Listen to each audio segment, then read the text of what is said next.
Shalom, selamat berjumpa kembali di dalam channel YouTube saya. Saya berharap kita semua dalam keadaan yang baik, bukan? Haleluya, puji Tuhan. Sebelum saya memulai pembahasan mengenai firman Tuhan hari ini, saya ingin mengucapkan terima kasih kepada jemaat Tuhan yang telah mendukung channel saya ini dengan menyebarkan, memberi tanda suka atau like, menekan tombol subscribe ataupun lonceng. Baik, kita akan mulai pembahasan firman Tuhan yang kali ini saya beri judul Kuasa Perkataan Demi Nama Yesus Kristus. Bagi orang Kristen, perkataan demi nama Yesus Kristus itu tentu tidak asing lagi. Kalimat tersebut akan otomatis keluar ketika kita menghadapi suasana tertentu. Misalnya kita dalam keadaan ketakutan, kebimbangan, memohon kesembuhan, mengusir setan, mengharapkan suatu pertolongan atau mukjizat dari Tuhan, dan lain sebagainya. Mengapa orang Kristen demikian percaya bahwa perkataan tersebut akan dapat membantu atau menolong kita keluar dari suasana yang menurut kita kurang baik? Hal tersebut tidaklah aneh karena perkataan tersebut sudah sering terdengar di dalam khotbah ataupun dalam pemberitaan Injil atau yang tertulis di dalam Injil. Di dalam Injil, kita lihat ada banyak ucapan kalimat tersebut yang ternyata membuahkan hasil. Misalnya dapat kita lihat yang pertama yaitu di Kisah Para Rasul 3 ayat 1 sampai 8. Saya bacakan buat saudara. Ayat pertama, pada suatu hari menjelang waktu sembahyang yaitu pukul 3 petang, naiklah Petrus dan Yohanes ke bait Allah. Di situ ada seorang laki-laki yang lumpuh sejak lahirnya sehingga ia harus diusung.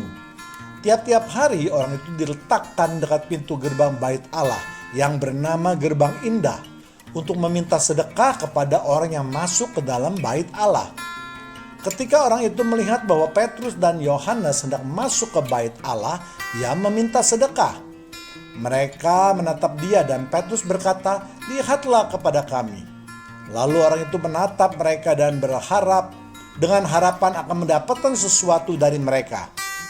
Tetapi Petrus berkata, "Emas dan perak tidak ada padaku, tetapi apa yang kupunyai kuberikan kepadamu.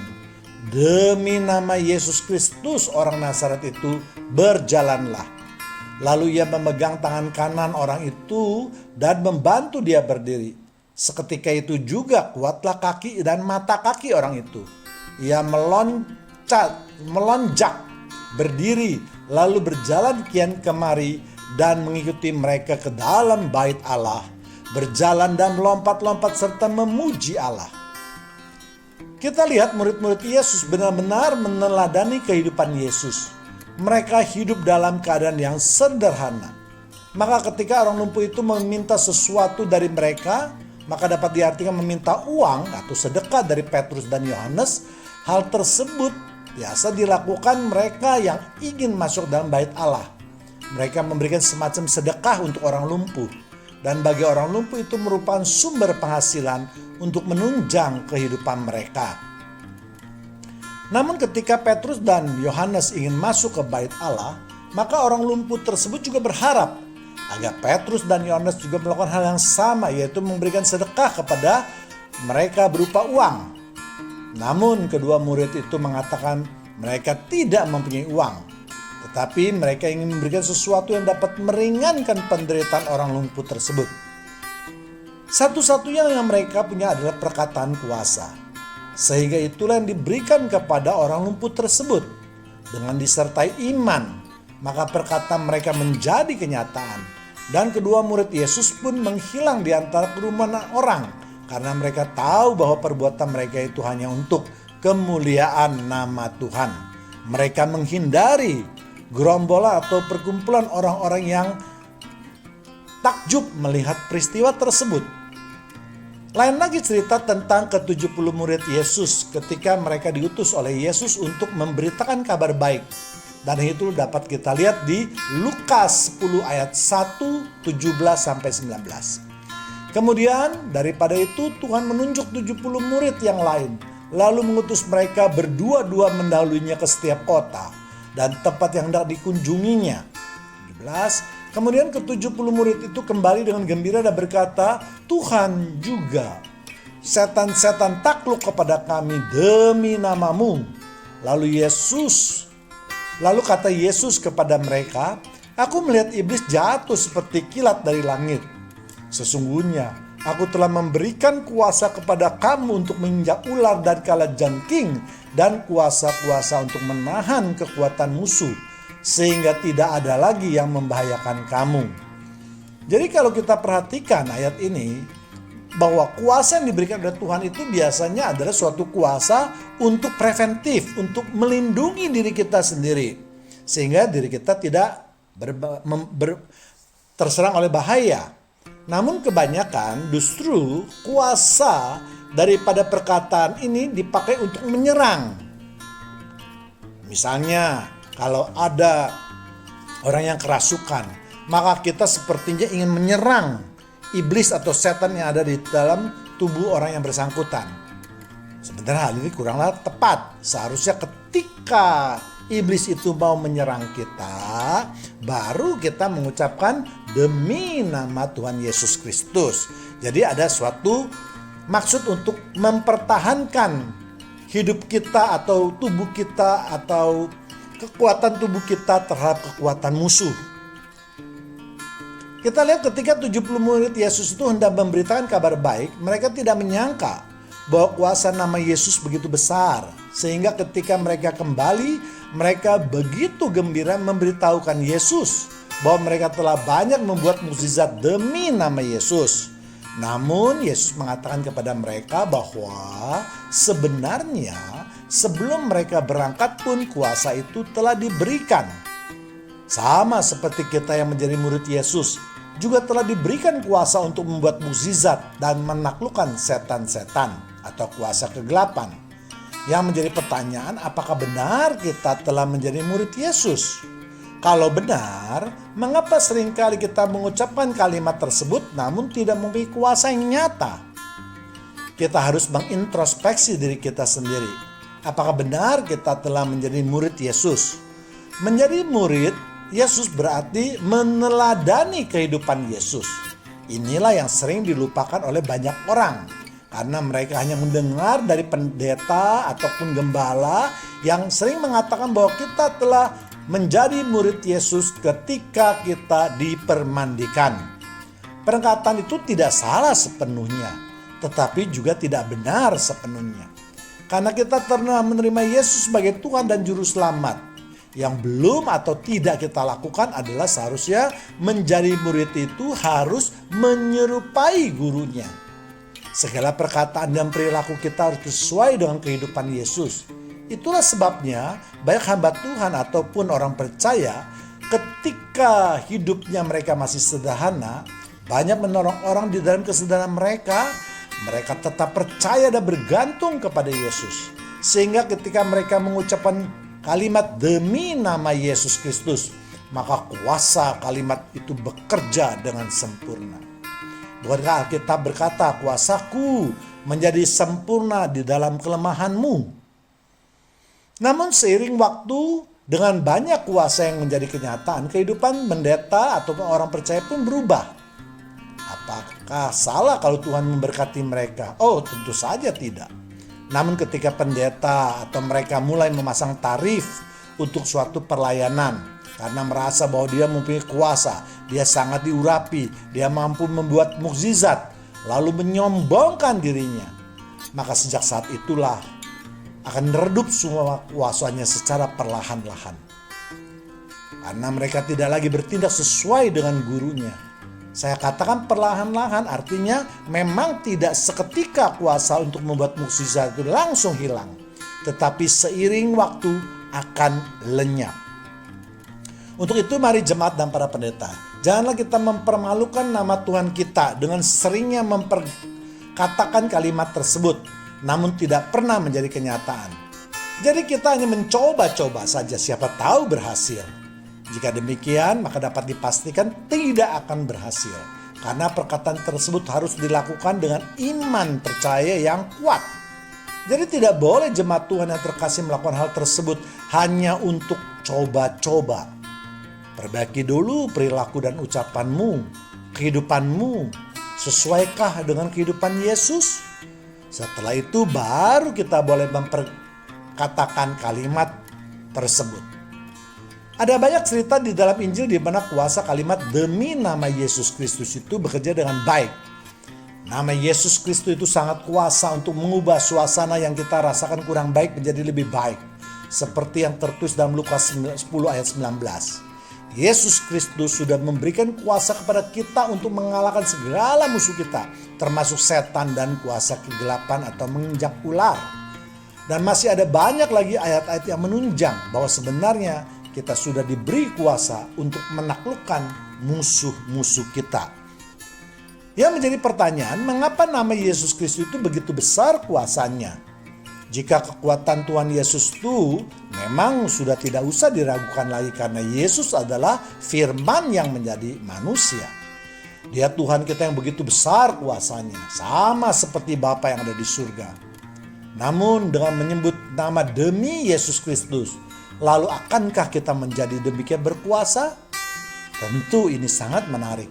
Dari mana datangnya kuasa yang begitu besar? Kita lihat di Matius 28 ayat 18. Yesus menerti mereka dan berkata, "Kepadaku telah diberikan segala kuasa di surga dan di bumi." Jadi Yesus itu mempunyai kuasa baik di bumi maupun di surga. Dan dengan ayat tersebut di atas jelas Yesus Kristus telah menerima kuasa dari Allah Bapa yang di surga. Dan kuasa itu berlaku untuk segala sesuatu, baik yang ada di bumi maupun di surga. Artinya di bumi, bahwa kuasa Yesus Kristus itu untuk menaklukkan segala sesuatu yang ada di bumi, maupun di atas bumi, di dalam bumi. Seperti semua makhluk di atas bumi, semua hewan, gunung, awan, petir, hujan, air laut, dan lain-lain. Semua akan tunduk pada kuasanya. Demikian juga kalau kita berdoa, maka doa itu akan juga berkuasa di surga. Artinya doa-doa kita akan dikabulkan oleh Bapa yang ada di surga. Filipi 2 ayat 10. Supaya dalam nama Yesus bertekuk lutut segala yang ada di langit, yang ada di bumi, dan yang ada di bawah bumi. Ayat ini untuk mempertegas bahwa kalimat dalam nama Yesus Kristus itu sangat berkuasa. Dikatakan semua makhluk akan bertekuk lutut, baik yang ada di langit, di atas bumi maupun di bawah bumi. Jadi firman Tuhanlah yang mengatakan atau memberikan jaminan bahwa setiap orang yang diberi kuasa seperti yang tertulis di dalam Lukas 10 ayat 19 lalu ditambah dengan Filipi 2 ayat 10, seharusnya kita sebagai orang percaya sudah memiliki kuasa yang demikian besar untuk menaklukkan segala sesuatu yang ada di alam semesta ini. Namun pada kenyataannya sangatlah sulit untuk menunjukkan kuasa tersebut di dalam kehidupan sehari-hari. Lalu sebenarnya faktor apa saja yang paling berpengaruh supaya kuasa itu dapat bekerja dan nyata di dalam kehidupan kita? Kalau kita sadar bahwa semua itu adalah bekerjanya Roh Kudus di dalam diri kita. Bukankah Roh Kudus itu sama seperti Allah Bapa atau maupun Tuhan Yesus? Kisah para Rasul 2 ayat 38. Jawab Petrus kepada mereka, "Bertobatlah dan hendaklah kamu masing-masing memberi dirimu dibaptis dalam nama Yesus Kristus untuk pengampunan dosamu, maka kamu akan menerima karunia Roh Kudus." Jadi dengan dibaptis, maka kuasa Tuhan Yesus sudah ada di dalam diri kita. Namun yang menjadi penghalang utama adalah kita tidak mau menanggalkan kehidupan lama kita dan tetap hidup dalam kubangan dosa, sehingga mendukakan Roh Kudus. Akibatnya kuasa itu tidak mau bekerja dengan baik atau mungkin tidak bisa bekerja sama sekali. Bagaimana kita bisa berharap kalau Roh Kudus yang ada dalam tubuh kita mau bekerja, sedangkan kita terus mendukakan Roh Kudus? Ada banyak orang yang menginginkan kuasa tersebut namun mereka tidak memperolehnya. Karena etikatnya tidak sejalan dengan keinginan Tuhan Yesus. Ada yang bermotif mencari duit dan ingin pamer kekuasaan. Sehingga mereka bersedia membayar berapapun harganya. Di dalam Injil ada dua contoh yang sangat bagus untuk menggambarkan keadaan tersebut. Dan ini Tuhan Yesus mengingatkan kepada kita semua. Yang pertama yaitu cerita tentang Simon, seorang tukang sihir yang mengharapkan bisa memperoleh kuasa dengan membelinya. Kita lihat juga di Para Rasul 8 ayat 5, 7, 9, 10, 13, 18 sampai ke 21. Dan Filipus pergi ke suatu kota di Samaria dan memberitakan Mesias kepada orang-orang di situ. 7. Sebab dari banyak orang yang kerasukan roh jahat, keluarlah roh-roh itu sambil berseru dengan suara keras. Dan banyak juga orang lumpuh dan orang timpang yang disembuhkan. Seorang yang bernama Simon telah dahulu melakukan sihir di kota itu dan mentakjubkan rakyat Samaria serta berlagak seolah-olah ia seorang yang sangat penting. 10. Semua orang besar kecil mengikuti dia dan berkata orang ini adalah kuasa Allah yang terkenal sebagai kuasa besar. 13. Simon sendiri juga menjadi percaya dan sesudah dibaptis ia senantiasa bersama-sama dengan Filipus dan takjub ketika ia melihat tanda-tanda dan mukjizat-mukjizat besar yang terjadi. Ketika Simon melihat bahwa pemberian Roh Kudus terjadi oleh karena rasul-rasul itu menumpangkan tangannya, ia menawarkan uang kepada mereka serta berkata, berikanlah juga kepadaku kuasa itu, supaya jika aku menumpangkan tanganku di atas seseorang, ia boleh menerima Roh Kudus. Tetapi Petrus berkata kepadanya, binasalah kiranya uangmu itu bersama dengan engkau, karena engkau menyangka bahwa engkau dapat membeli karunia Allah dengan uang. Tidak ada bagian atau hakmu dalam perkara ini, sebab hatimu tidak lurus di hadapan Allah. Dalam kehidupan nyata, baik juga orang percaya yang melakukan perbuatan yang hampir sama dengan Simon. Memang mereka tidak sekasar yang dilakukan oleh Simon, tetapi tujuannya hampir sama, yaitu untuk memperoleh kuasa Roh Kudus untuk kepentingan mereka sendiri. Mereka memberikan persembahan atau persepuluhan yang besar. Mereka membeli ini dan itu untuk kepentingan gereja atau pendeta, atau melakukan berbagai pelayanan. Lalu mereka akan meminta atau berdoa atau meminta kepada pendeta untuk mendoakan agar mereka juga diberikan kuasa, yaitu untuk mengembalikan uang yang sudah mereka keluarkan. Dan banyak juga pendeta yang mempergunakan kesempatan itu untuk kepentingan mereka sendiri.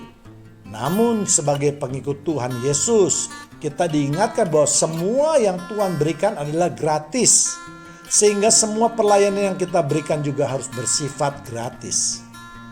Ketika kita mengutip uang untuk pelayanan tersebut, maka itu berarti mendukakan Roh Kudus dan akan hilang kuasa perkataan tersebut. Jadi, kalau memang ingin menjadi kaya, jangan menjadi pelayan Tuhan, tapi jadilah bisnismen atau pedagang. Cerita yang kedua yaitu tentang keluarga Skewa. Kisah Para Rasul 19, 13-16. Juga beberapa tukang jampi Yahudi yang berjalan keliling di negeri itu mencoba menyebut nama Tuhan Yesus atas mereka yang kerasukan roh jahat dan berseru, katanya, aku menyumpahi kamu demi nama Yesus yang diberitakan oleh Paulus. Mereka yang melakukan hal itu ialah 7 orang anak dari seorang imam kepala Yahudi yang bernama Skewa. Tetapi roh jahat itu menjawab, Yesus aku kenal, Paulus aku ketahui, tetapi kamu, siapakah kamu? Dan orang itu yang dirasuk roh jahat itu menerpa mereka dan menggagahi mereka semua dan mengalahkannya. Sehingga mereka lari dari rumah orang itu dengan telanjang dan luka-luka. Dari cerita keluarga Skewa ini ada 2 hal yang menyebabkan mereka gagal mendapatkan kuasa Tuhan Yesus. Yang pertama adalah karena mereka menjadi orang percaya namun masih menyembah berhala. Karena dikatakan ia seorang anak imam, namun pekerjaan mereka adalah tukang jampi. Sehingga Roh Kudus tidak bekerja dalam diri mereka.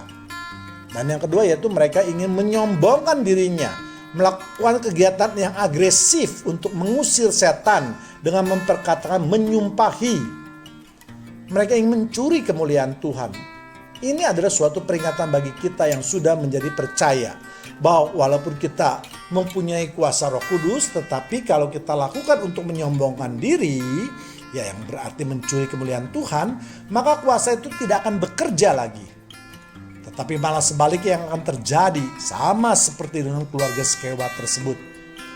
Jadi supaya kalimat demi nama Yesus Kristus itu berkuasa, maka kita harus memenuhi 3 syarat yang penting dan 1 anugerah yang diberikan Tuhan. Yang pertama itu harus menjadi orang percaya terlebih dahulu. Artinya orang tersebut harus menerima dulu Yesus sebagai Tuhan dan Juru Selamatnya melalui baptisan. Tuhan Yesus adalah Tuhan yang maha segala-galanya. Dan Tuhan mampu berbuat di mata manusia mustahil. Tetapi hidup bersama Tuhan tidak ada yang mustahil. Tuhan kita begitu berkuasa, bahkan Dia yang menciptakan bumi dan alam semesta ini dan semua isinya. Makanya Dia juga berkuasa atas semua ciptaannya. Yang kedua yaitu jangan terus jatuh ke dalam dosa. Kita harus bersedia menanggalkan kehidupan kita yang lama dan menjadi manusia baru atau keluar dari hidup yang terus berdosa. Hidup yang berkenan di hadapan Tuhan. Jangan terus mendukakan Roh Kudus, sehingga Roh Kudus tidak mau bekerja dengan sempurna atas apa yang kita niatkan. Yang ketiga adalah jangan mempergunakan kuasa tersebut untuk kepentingan pribadi. Misalnya untuk mencari duit, untuk menunjukkan kesombongan kita sehingga kita dianggap tenar, kita dianggap sangat diurapi dan seterusnya. Dengan kata lain, jangan kita juga mencuri kemuliaan Tuhan. Ketiga syarat tersebut harus kita usahakan, artinya di samping berdoa kepada Tuhan agar kita dimampukan untuk melaksanakan ketiga syarat tersebut, kita harus melakukan bagian kita. Namun Tuhan kita adalah Tuhan yang baik. Dia bisa juga memberikan kuasa tersebut melalui jalan yang lain, yaitu melalui karunia roh. Karunia roh ini bukan karena pekerjaan manusia, tetapi karena kasih Allah kepada kita. Dan semua itu adalah pekerjaan Roh Kudus juga. Namun sekali lagi, tentunya karunia itu walaupun diberikan dengan Allah kepada kita dengan cuma-cuma, tetapi Allah tidak akan memberikannya secara sembarangan. Tetapi Allah pasti melihat apa yang telah kita lakukan di dalam kehidupan kita. Ada banyak karunia yang telah disiapkan oleh Tuhan, namun jarang orang percaya yang mau mengembangkan atau memakai atau memohon karunia yang telah disediakan. Kita baca di 1 Korintus 12, 8-11. Sebab kepada yang seorang roh memberikan karunia untuk berkata-kata dengan hikmat, dan kepada yang lain roh yang sama memberikan karunia berkata-kata dengan pengetahuan. Kepada seorang roh yang sama memberikan iman, dan kepada yang lain ia memberikan karunia untuk menyembuhkan. Kepada seorang roh memberikan kuasa untuk mengadakan mukjizat. Dan kepada yang lain ia memberikan karunia untuk bernubuat. Dan kepada yang lain lagi ia memberikan karunia untuk membeda-bedakan bermacam-macam roh. Kepada yang seorang ia memberikan karunia untuk berkata-kata dengan bahasa roh. Dan kepada yang lain ia memberikan karunia untuk menafsirkan bahasa roh itu. Tetapi semua itu dikerjakan oleh yang sama dan yang sama, yang memberikan karunia kepada tiap-tiap orang secara khusus seperti yang dikehendakinya. Jadi semua karunia tersebut itu diberikan secara khusus. Jadi artinya antara orang yang satu dengan orang yang lain itu tidak sama. Mungkin ada yang diberikan karunia untuk bernubuat, namun ada juga yang diberikan karunia untuk berbahasa roh. Ada juga yang diberikan karunia untuk memberikan iman. Namun ada juga mungkin yang diberikan karunia untuk berkata-kata dengan pengetahuan dan seterusnya. Jadi kalau kita ingin kuasa tersebut, maka berdoalah agar Tuhan mau memberikan berbagai karunia tersebut bagi kita. Namun satu hal yang harus kita pegang, bahwa berbagai pekerjaan karunia tersebut hanya untuk kepentingan bersama dan demi kemuliaan nama Tuhan. Hal ini dapat kita lihat di 1 Korintus 12 ayat 7. Tetapi kepada semua orang dikaruniakan penyataan roh untuk kepentingan bersama. Jadi supaya perkataan demi nama Yesus Kristus itu berkuasa, di samping 3 hal tersebut yang sudah saya tadi jelaskan, maka berdoalah untuk mendapatkan karunia untuk menyembuhkan dan karunia untuk membuat mukjizat. Seperti dikatakan di ayat tersebut bahwa pada tiap-tiap orang dikaruniakan penyataan roh untuk kenyataan kuasa yang terkandung di dalam kalimat demi atau dalam nama Tuhan Yesus. Jadi setelah kita mengerti bahwa untuk mendapatkan kuasa di dalam perkataan demi dalam atau dalam nama Tuhan Yesus, itu tidak perlu seseorang itu harus menjadi pendeta atau gembala terlebih dahulu, baru kalimat itu menjadi berkuasa. Tetapi kita harus berdoa memohon agar dikaruniakan minimal 1 dari 9 karunia yang memang Tuhan telah sediakan bagi kita. Demikian firman Tuhan. Tuhan Yesus memberkati kita semua. Amin.